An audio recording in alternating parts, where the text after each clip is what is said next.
તો જાગૃત અવાજમાં તમારું સ્વાગત છે. મારું નામ છે ચિંતન. અગેન હું આના વિશે વાત કરવા જઈ રહ્યો છું બીકોઝ પાછો એક કેસ બન્યો છે અને આ કેસની અંદર સ્ટુડન્ટના 50,000 રૂપિયા સુધી ગયા છે.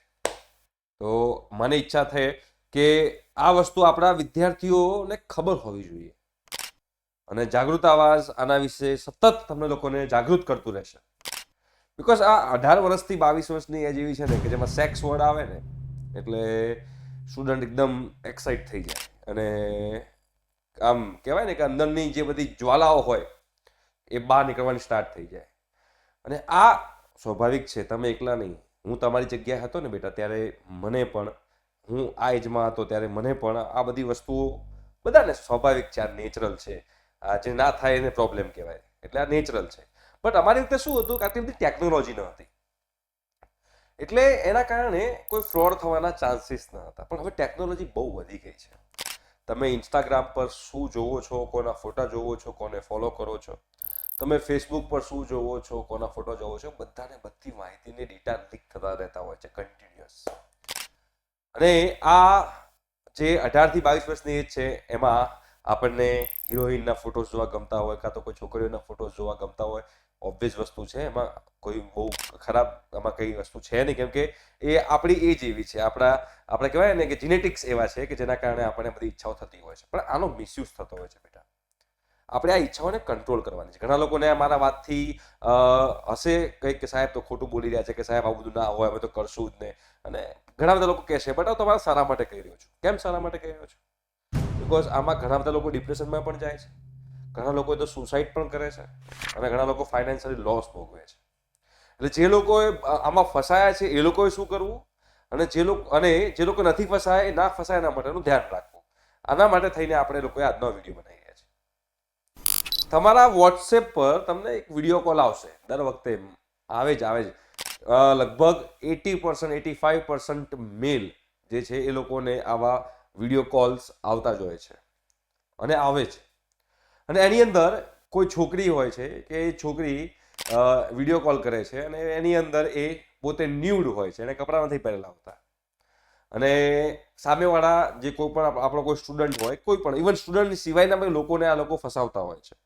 ઘણા બધા કેસમાં રિસન્ટલી એક MBAના સ્ટુડન્ટને એરેસ્ટ કરવામાં આવ્યો. આને કહેવાય હની ટ્રેપ. તો MBAના સ્ટુડન્ટને પણ આની અંદર એરેસ્ટ કરવામાં આવ્યો. તો આવા વિડીયો કોલ તમારી પર આવે અને તમને એક્સાઇટ કરવાનું ટ્રાય કરે, તમને ઉત્તેજિત કરવાનું ટ્રાય કરે. અને 18 થી 22 વર્ષ એવી છે કે ફટાફટ ઉત્તેજિત થઈ જવાય, એક્સાઇટેડ ફટાફટ થઈ જવાય, સાચું શું ખોટું શું આપણે વખતે ભૂલી જઈએ. અને પછી એ છોકરી એ આપણા સ્ટુડન્ટને એવી રીતે કહે કે તું પણ હવે તારા ક્લોથ્સ રિમૂવ કર, તું પણ ન્યૂડ થઈ જાય અને આપણે સામે વિડીયો કોલ કરીએ. બરોબર છે? એટલે સ્ટુડન્ટ હોય એ એક્સાઇટેડ થઈને પોતાના કપડાં રિમૂવ કરી દે.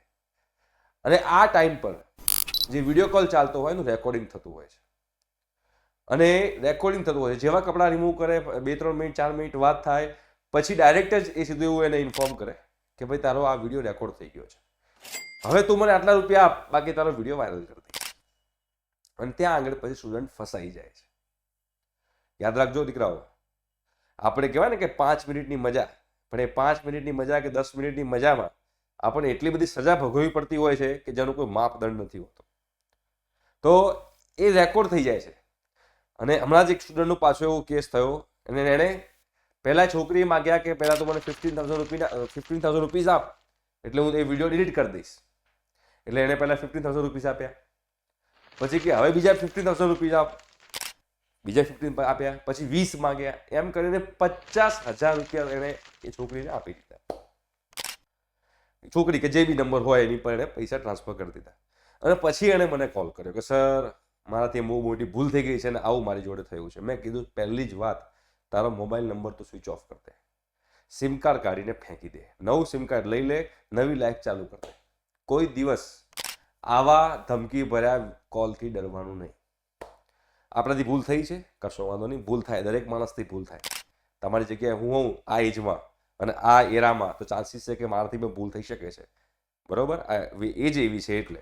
પણ અમારી જવાબદારી છે કે અમે એઝ અ બિગ બ્રધર, તમારા મોટા ભાઈ તરીકે, કે તમે મને ગુરુ માનતા હો કે જે પણ તમે મને માનતા હો, તમારો ફ્રેન્ડ માનતા હો, તો મારી જવાબદારી બને છે કે હું તમને સમજાવું કે આ બધી વસ્તુથી દૂર રહી જવાનું. દૂર રહી જાઓ કશું જ એમાં તમારે લેવાનું છે જ નહીં, ઉલટાનું નુકસાન જ છે.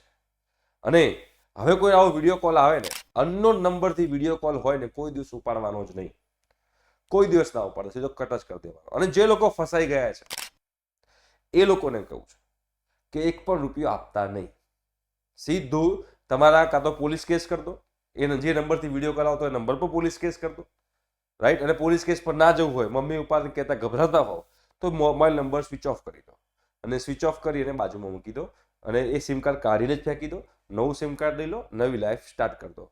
અત્યાર સુધીમાં મેં 4 થી 5 વર્ષથી જે હું યુટ્યુબ પર વિડીયોઝ બનાવી રહ્યો છું, એમાં આ મારી સાથે જે મને ફોન આવ્યો હોય એવો 7મો કેસ છે, જે આપણો જાગૃત આવાજનો સ્ટુડન્ટ છે, અને હની ટ્રેપ, આને કહેવાય હની ટ્રેપ, જે હની ટ્રેપમાં ફસાયો છે.